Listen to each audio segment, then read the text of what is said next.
Hi viewers, నేను మీ doctor MZ curry ఎండి యునాని. ఇవాళ topic వచ్చేసి ప్రీకమ్.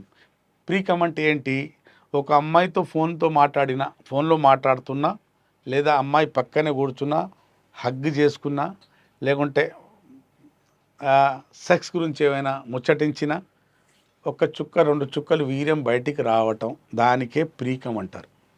ప్రీకమ్ అంటే అసలు ఏంటంటే, మన అంగం వెనుక భాగంలో చిన్న గ్రంథులు ఉంటాయి, రెండు కౌపర్ గ్లాండ్స్ అని. దాని పని ఏంటంటే, ఈ అంగం లోపల ఉన్న మన మూత్రద్వారానికి నున్నగా క్లీన్గా ఉంచడానికి దాని పని. మనం యూరిన్ పోసినప్పుడల్లా అది యాసిడిక్ నేచర్ ఉంటుంది, యూరిన్ ర్యాష్ కెమికల్స్ ఉంటాయి. కాబట్టి మనం మళ్ళీ సెక్స్ చేయడానికి వెళ్ళినప్పుడు అక్కడ ర్యాష్ కెమికల్స్ ఉన్నాయి కాబట్టి, యాసిడిక్ నేచర్ ఉంది కాబట్టి ఆ ద్వారము అక్కడి నుంచి వీర్యకణాలు వస్తాయి. సెక్స్ చేసినప్పుడల్లా వీర్యకణాలు చచ్చిపోతాయని ప్రకృతి దేవుడు ఏం చేశాడు, ఇక్కడ రెండు గ్లాండ్స్ పెట్టాడు, రెండు గ్రంథులు. వీర్యం రాకముందు ఇక్కడ సెక్రేషన్స్ వదిలిపడుతుంది.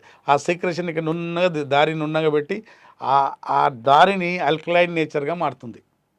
ఆ రెండు గ్రంథుల సీక్రెషన్ ఆ పని చేస్తుంది. అయితే ఆ సీక్రెషన్ ఎక్కువైనప్పుడు మన అమ్మాయితో మాట్లాడినా, పక్కన కూర్చున్నా, కౌగిలించుకున్నా, రెండు మూడు చుక్కలు లేదన్నా బూతు బొమ్మ చూసినా రెండు మూడు చుక్కలు వీర్యం బయటికి రావడం జరుగుతుంటుంది.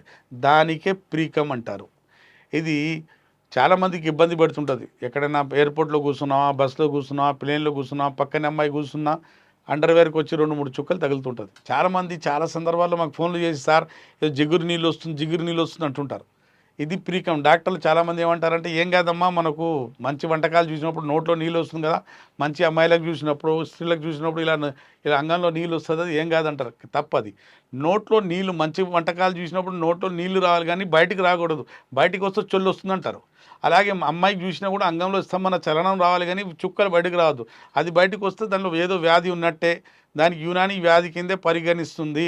దానికి ప్రీకమ్ అంటది యునాని. చాలామందికి ఉంటుంది. హస్తప్రయోగం చేసేవాళ్లకు, బూతు సినిమాలు చూసేవాళ్లకు, బోర్ల పండుకుని అంగానికి బెడ్డుతో రాపిడి చేసేవాళ్లకు, అస్తమానం సెక్స్ గురించి చాటింగ్ ముచ్చట్టు పెట్టే వాళ్ళకి సమస్య రావచ్చు. మీకు ఎందుకు వస్తుందని అడగలేదు, ఇక వస్తే పోతుందని చెప్తున్నాను.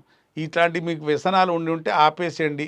మీకు ప్రీకమ్ అనే సమస్య ఉండి ఉంటే, ఈ సమస్య అంగస్తంభన తగ్గడానికి, మీ సెక్స్ టైమింగ్ తగ్గడానికి కూడా దీని సైడ్ ఎఫెక్ట్స్ ఉంటాయి. కాబట్టి మీకు ఇట్లాంటి ప్రీకమ్ అనే సమస్య ఉండి ఉంటే, యునానిలో చక్కటి పరిష్కారము, ఏ సైడ్ ఎఫెక్ట్ లేకుండా ఈ సమస్యతో మీరు బయటపడవచ్చు. ప్రీకమ్ అనే సమస్య వరకు ఉండి ఉంటే, ఇది టీనేజ్ నుంచి ఓల్డ్ ఏజ్ వృద్ధాప్యం వరకు ఈ సమస్య ఉంటుందండి.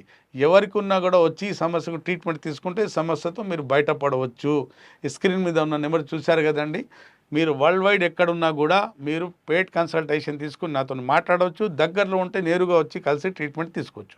అప్పటి వరకు నాకు సెలవు.